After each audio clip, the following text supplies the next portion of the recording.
All right, 5, 4, 3, 2. Report with the man Kyle F and Ash. Kyle, you got a little fuzz going on your face there. What's going on? That wild card fuzz? Oh no, that is I have children and no time fuzz, bro. Like, let me tell you, when you get jostled awake, realizing that you had to take the kiddo to Sunday school because, the wife isn't available to do it as she normally would be, you know. Yeah. And it built on that, And Yeah. like, oh, you'll have MLK Day off. Off, bitch, please. Anyways. Parent, dude, I get it, bro. There's no days off here for me whatsoever. But, I mean, some of us are trying to be actual sports reporters too, not people who just, put hot takes into a microphone. So, Hey, that's my life. Fuck you.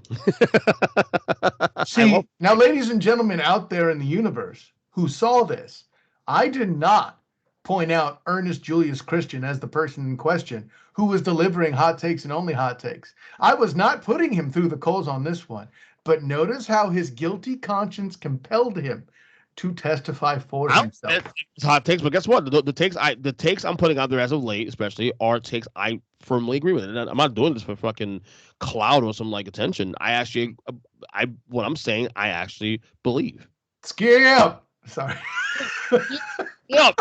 No, Russell Wilson take. You told me that was a trash take. For example, I love Russ to death, but lately this whole thing with him and I don't know, but I want to stay, but here are 5 teams I want to play for. No, dude, you want to stay, say and stay. That's it. Okay, so if life in the NFL was really that simple, then you would be right. But damn it, you know better, EJ Christian, and I'm a little bit disappointed that you're putting yourself in a position for Russell Carrington Wilson to be a bad guy in your eyes when he's doing the right damn thing. He's an angel. No. You told him he needs to man up. First of all, you don't ask the Peter Parker of the NFL to man up, okay? Because Spider-Man can do things. That's the whole reason why multiple teams want him anyway. Yeah, that's right. I referenced an article I wrote back however many years ago about how Russell Wilson is the Spider-Man of the NFL, and you can check it out on Hilarity by Default. Bing! It's hilaritybydefault.com, by the way. .com. All right. Well, speaking of that, real quick, before we get to the letter grades for the team that got eliminated in wildcard weekend, there were some rumors. Well, I saw that the Seahawks are likely going to remain staying firm with the Pete Carroll and Josh Snyder in place. Yeah, and there were rumors that New York wasn't going to fire Joe Judge either. We know nothing, Jon Snow. Okay, so we need to stop with that. By the way, I find it interesting that Ken Norton Jr. is on the block in Seattle and soon to be allegedly removed. So there's that. Yeah, definitely. All right, so let's get to the teams that are eliminated from playoff contention here. We got 6 teams here. Let's go backwards. As we said last week, we did the teams that didn't make the playoffs last week. Gave them letter grades for the year. Goodbye, they're gone. We have 6 more that want to get by this weekend. So let's start first with the Las Vegas Raiders, Kyle. Buddy, listen, with all the tumult that they've dealt with, granted, I did have them winning 10 games. I did not have them making the playoffs because I thought the Chargers would win a few more games than they did. That all being said, they came to class dealing with all sorts of issues at home. And I felt like, they came to school without lunches. They were on the free school lunch program. And yet somehow they found a way to come up with excellent grades.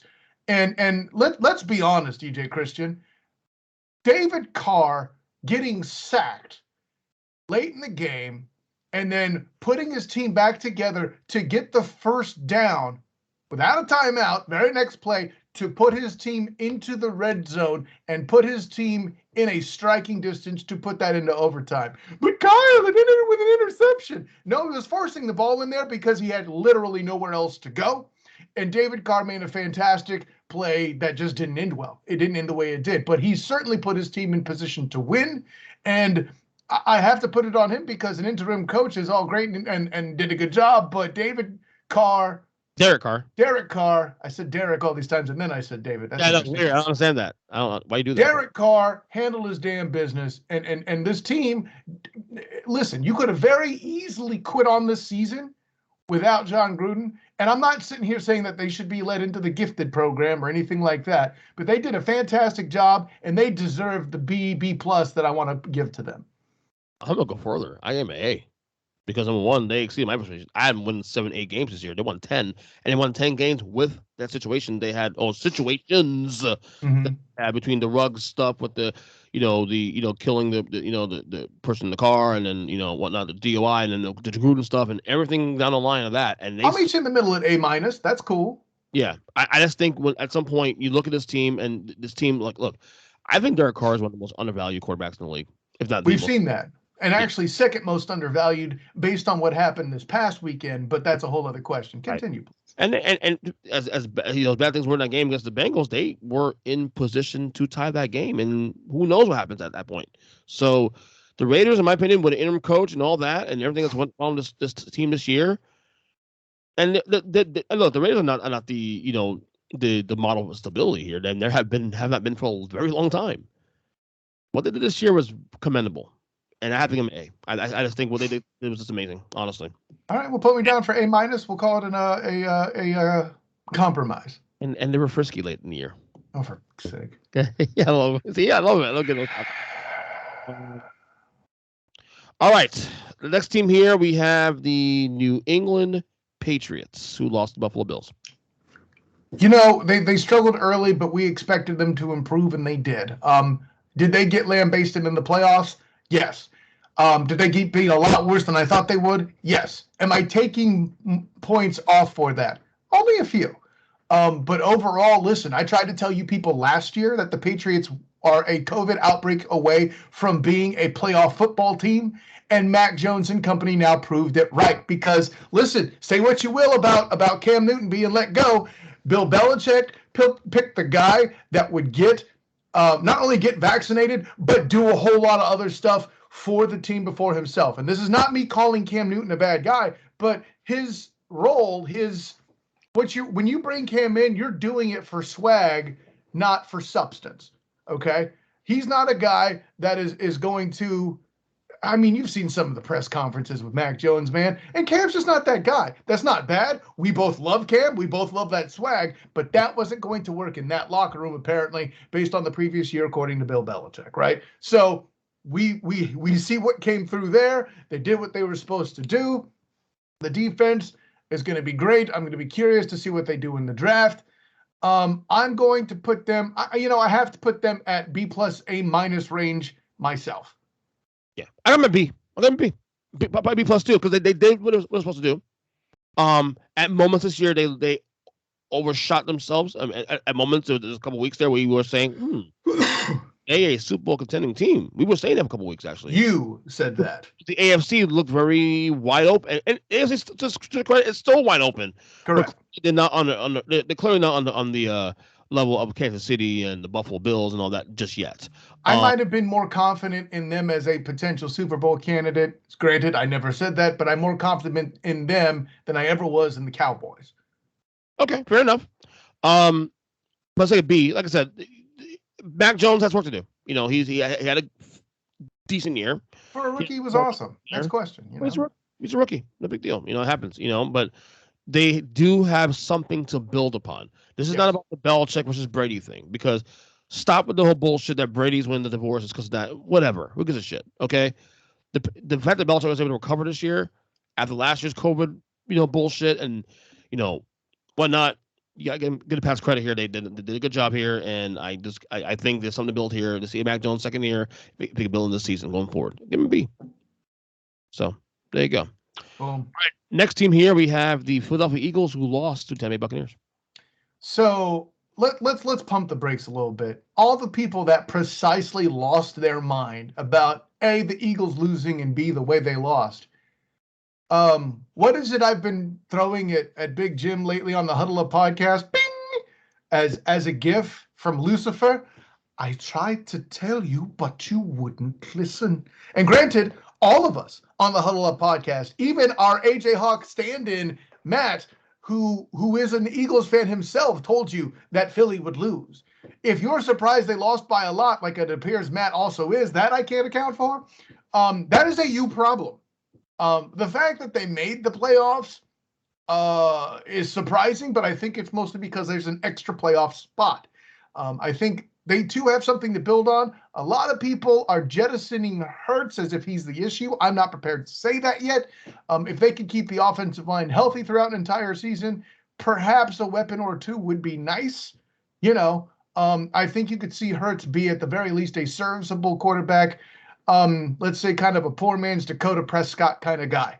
I say all the above to say I would put the Eagles at a C+. Wow. Because they aren't that bad, and I see them able to do more. Wow, I guess I'm generous. I gave him an A because an A. Wow.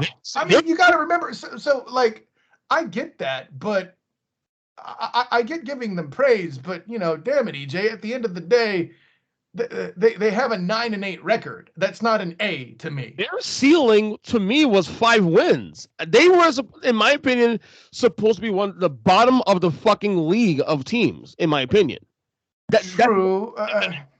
Maybe you and I viewed them differently coming to the year. To me, they were supposed to be the worst team in the NFC East. They were supposed to be one of the worst teams in the NFC and probably in the league as well too. No, they were going to be better than the Giants all along. I mean, Well, the Giants. Well, it's easy to say in hindsight now. I was a little higher on the Giants than most.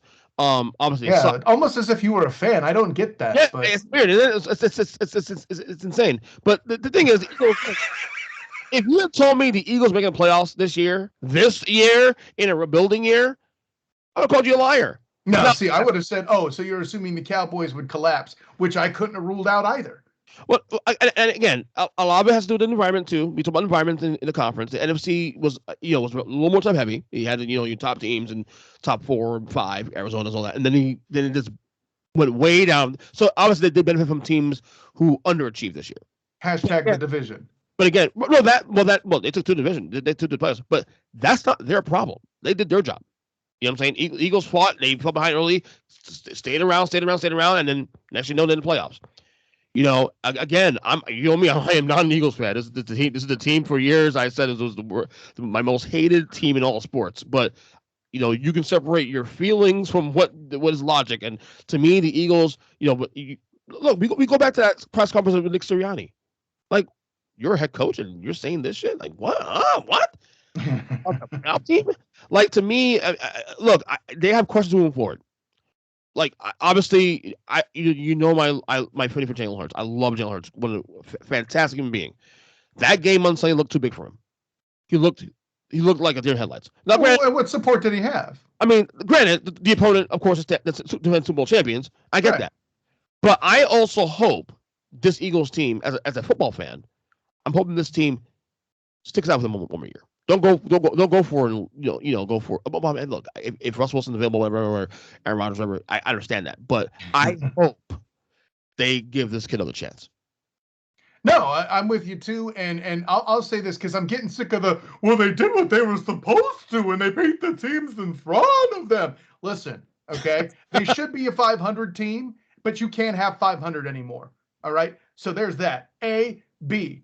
They did beat the teams. 9 of the teams in front of them, okay? But they had a lot of help getting into these playoffs, Ernest Christian. They did not do that by themselves. A lot of people had to tank in order for them to get to where they are. So, I don't want to hear this, they beat what was in front of them. They had help, okay? Now, if you want to say, Kyle, C+ is too harsh, it should be a B-, okay, maybe you can sell me. A, get the out of here, I get it. Anyway, next team here. This should be interesting. Here we go. The Dallas Cowboys, who were eliminated by the San Francisco 49ers. Your Niners, by the way. Yes, my 49ers and your Cowboys, I might add. And you and Jim, listen, that Lucifer drop is more relevant to this team than literally any other in the damn league when it comes to you two. I tried to tell you, but you wouldn't listen. So for me, the Cowboys did exactly what the damn Cowboys were going to do from week 1. Win this division, get ousted early. End of story. Why are we so confused by that? That's why they're going to get a firm, solid, non-negotiable C. You're meant to do this. You did that. Now, the reason why people are wanting to get all in their feels about, I almost said Jason Garrett, Mike McCarthy, And Kellen, I'm going to say Kellen Clements. That's not the name. Kellen Moore. What's that? Kellen Moore. Kellen Moore. Thank you.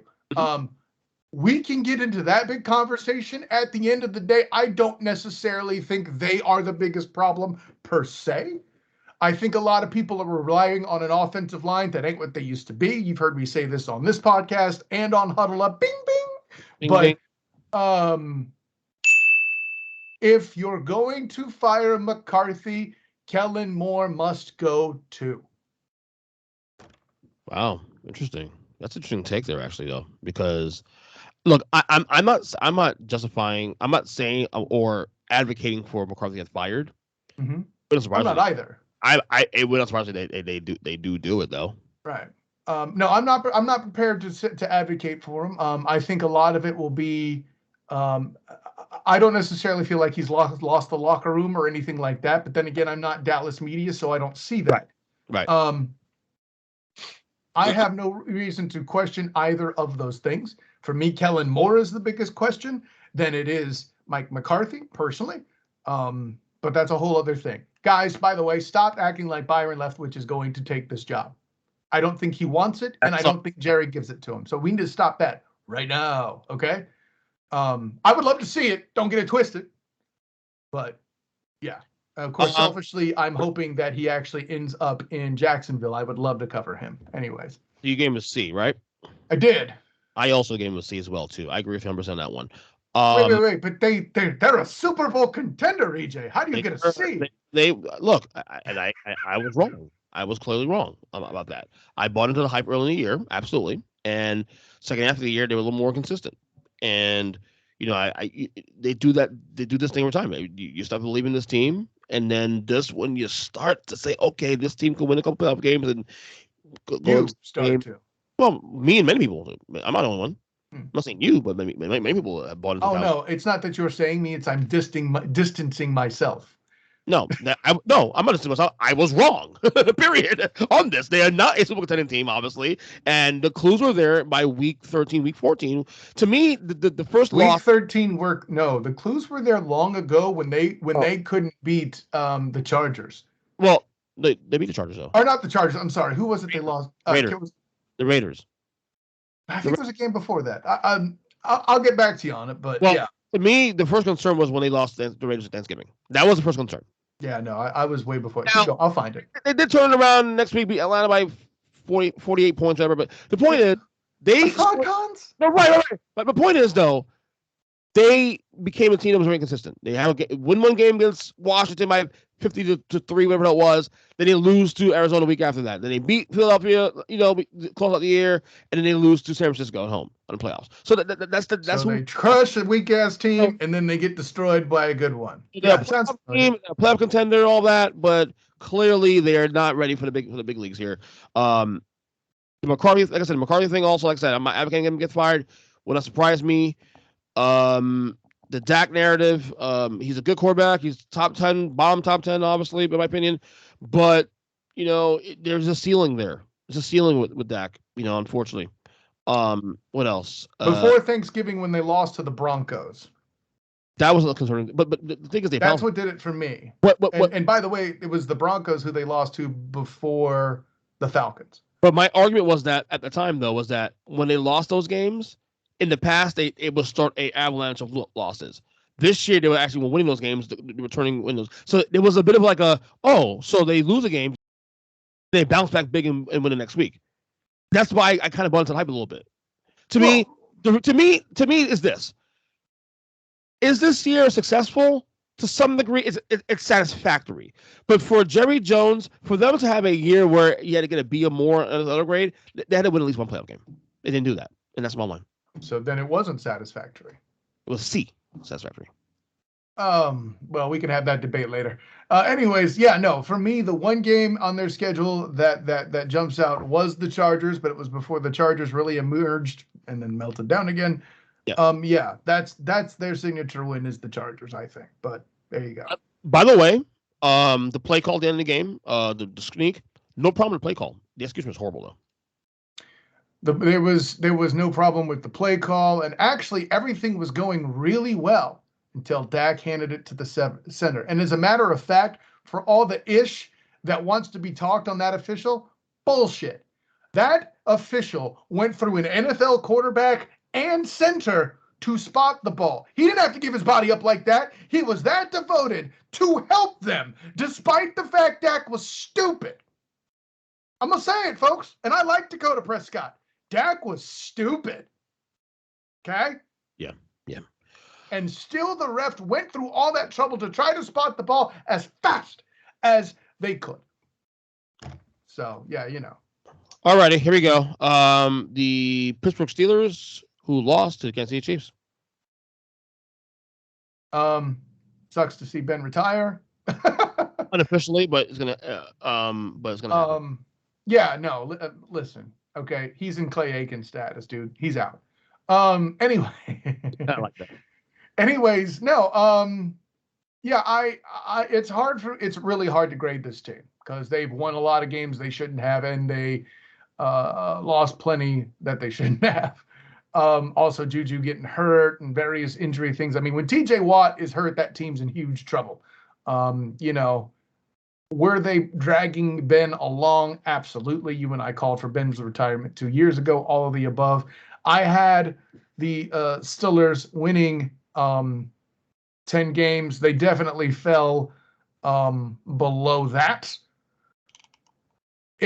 But I mean, even if it's with the extra playoff spot, they still made the playoffs. And in fairness, it's not like they have a draw, so they could have been a 10-win team. You could argue should have been a 10-win team, right?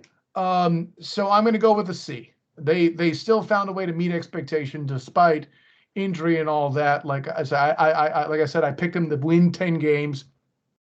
And they still did that despite all the stuff they did. So I'm going to put them at a C, and let's just hope they can draft well next year. Right. I actually gave them a B because I had lower expectations for them entering the year because we thought the Browns would be good. We thought a lot of teams, the Chargers, and because of these teams that underwhelmed us during the AFC, obviously you got to take teams out of the equation. And one of those teams I thought the Steelers. I didn't think the Steelers would be horrible. I thought they'd be like 8-9, whatever. And they were 9-7-1. And if they beat Detroit to the time and Ben plays that game, maybe they win 10 games and stuff. And but to me, it was the way that they fought all year long. They fought, and the AFC was a wide open. We all trade Pittsburgh as has-beens because everybody else is going to find a way in the playoffs, and somehow, some way, they just do their job, win the games they need to win. And Mike Tomlin, to me, again, one of the most undervalued coaches in the last quarter century, in my opinion. They did their job and they got to the playoffs, which, in my opinion, was a shock in itself. Even so to me, when you look at it as a whole totality and also expectations I had coming to the year, they surpassed them. So I got and they did it with bad quarterback play. I know we got an argument a couple nights ago on social media about if you throw an Aaron Rodgers or a Russell Wilson in the mix, they immediately are a Super Bowl contender in the AFC, and I stand by that. I mean, yes, the O-line's a little bit average, but again, I've seen Russ and Aaron do it with the same kind of line also too. The problem was Big Ben in discussion. Yeah. Well, I'll put it this way. Yeah. And first of all, let me make one amendment. I mentioned you had said something about people picking the Browns to make it to the AFC Championship last week, and I said, yeah, that's ridiculous. And I still believe them making the AFC Championship was a ridiculous thing. I always thought that was stupid. However, I did have them winning 12 games and failing. So right. I say all that to say that is where I agree with you. And I had 3 AFC North teams making the playoffs, and lo and behold, only one of them did. So. Yeah. Steelers one of those 3? What's that? The Steelers one of those 3, obviously, right? Because there's no way in hell you had the Bengals getting in there. I'd have to look again. Here, it's in my reach. It had been the Steelers. It had been the Steelers. Like you pick 3 to get the playoffs. Obviously, the Steelers had to be one of those 3. There's no way in hell you had the Bengals making the playoffs before you started. No one. There's no way in hell. I have the Bengals at 12-4. Oh, actually, no, I did have the Steelers missing, but I do have I have the Steelers with 7 losses. So I am wrong. I had them missing, but they would miss. But you had a record. You had the record though. Yeah, I basically picked the record minus the draw. Right. So The bottom line, I had the Bengals getting in. I did. The bottom line is this, though. We had better teams in AFC making the playoffs this year, entering the year. Ravens, Chargers, Colts, maybe. I don't know if we had the Colts in the same range of time. We thought maybe Miami could be Flurry and whatever, and a lot of teams in that mix, and the Steelers somehow still got in. Yeah, like the Eagles, environment happens, but you can't control environment happens. Job, and they took advantage of the situation and they got there. So, Big Ben, obviously Hall of Famer, he will retire at some point. I don't see him come back. He definitely come back to the Steelers next year. I know that for a fact. Yeah, I'll give him a B. All right, and finally, this will be fun. Arizona Cardinals, who were eliminated last night by the Los Angeles Rams. Okay, so we could talk about all the scuttlebutt of what happened in the season and your inability to place them correctly for a number of weeks and all of that. At the end of the day, the Cardinals did exactly what I said they would. They got to the playoffs and lost before getting to the championship game. I don't know if I would have had them losing in the first week, but I'm pretty sure I would have had them losing to the Rams. So here we are. So great. So what makes it tough is part of the reason why a lot of that stuff happened was injuries. And you know my policy of not penalizing teams for injury. So I'm going to give them a B. I feel like they pulled off what I said they would despite adversity, including, by the way, at one point an injured quarterback. But we all both know that it was D-Hop's, that's DeAndre Hopkins, D-Hop's removal from the roster. That was really the big blow on offense. Shocking. When teams miss D-Hop, they do a lot worse. Just ask Houston. So, yeah, I'm going to go with a B. I went with B minus, actually. And the minus only came because of the way they melted down late in the year. It's hard to evaluate this team fairly because, we get lost in the mix of the year when this team does this for, they go 7-0, 7-1, 10-2, and then we always use the recency bias to determine what we do. Like people say, it matters how you finish too. So I don't want to call that recency bias. But other people will do that stuff. Other people will give them a D because of the way they melted. But the thing is, though, you have to go back to where you were in September. How did you evaluate this team entering the year? What happened? And then you evaluate. You take those two things and you make your. And this is what we're doing here, especially. To me, they. In my opinion, no, you and I are both on the same page. We both had NFC West, all four teams in. 3 got in, obviously. Yeah, and listen, if Rusty didn't get hurt, we can't rule out 4, but I digress. I mean, given what we saw with the two teams that made it in 6 and 7, yeah, absolutely.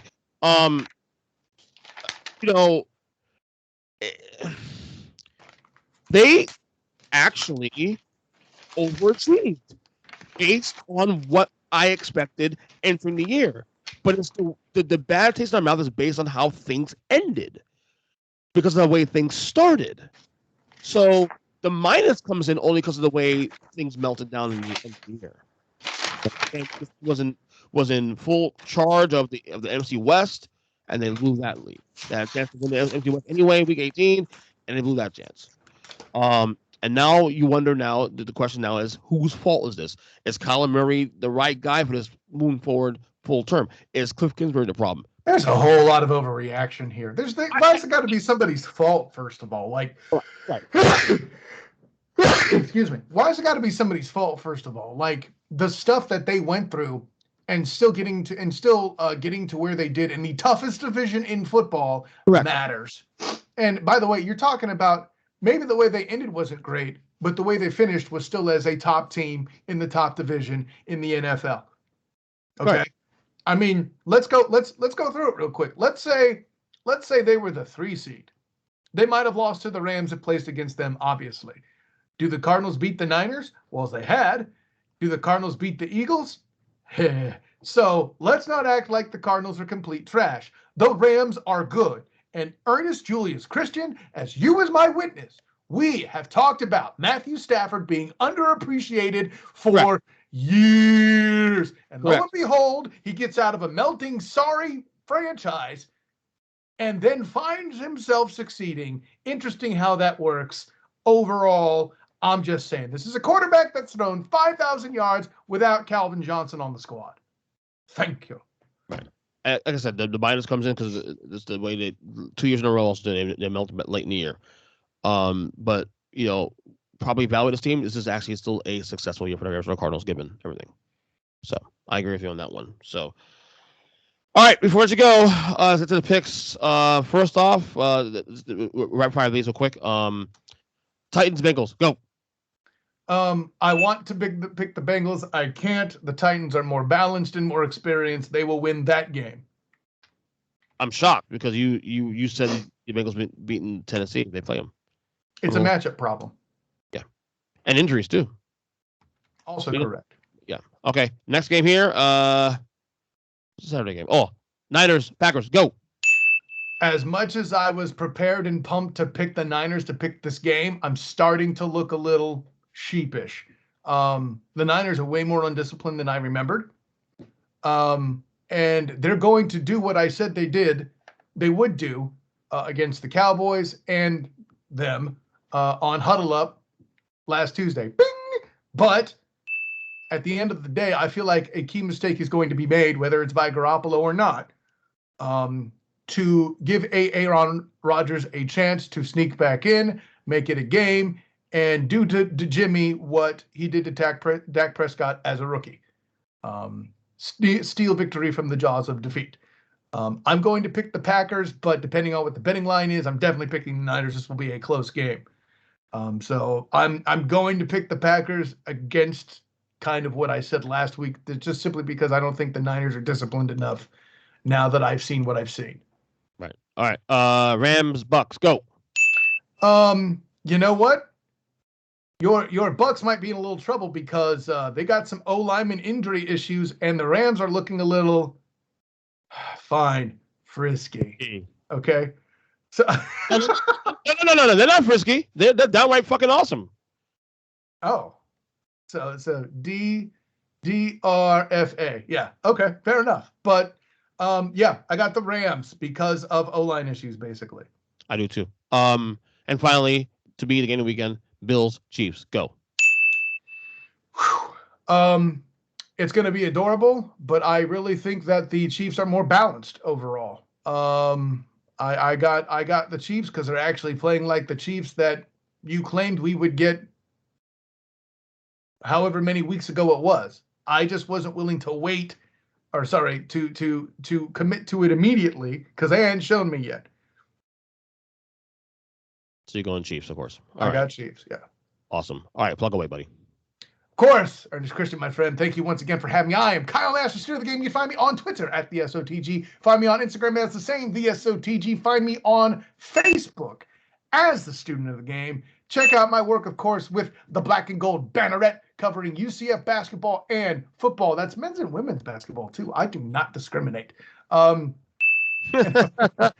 course, check out my work as well with the 3-point conversion. Look out here coming up. We are approved to attend Super Bowl media events. So that's going to be giant. Check all that out during that week and all the stuff before at the3pointconversion.com. That is the number 3, not the word 3.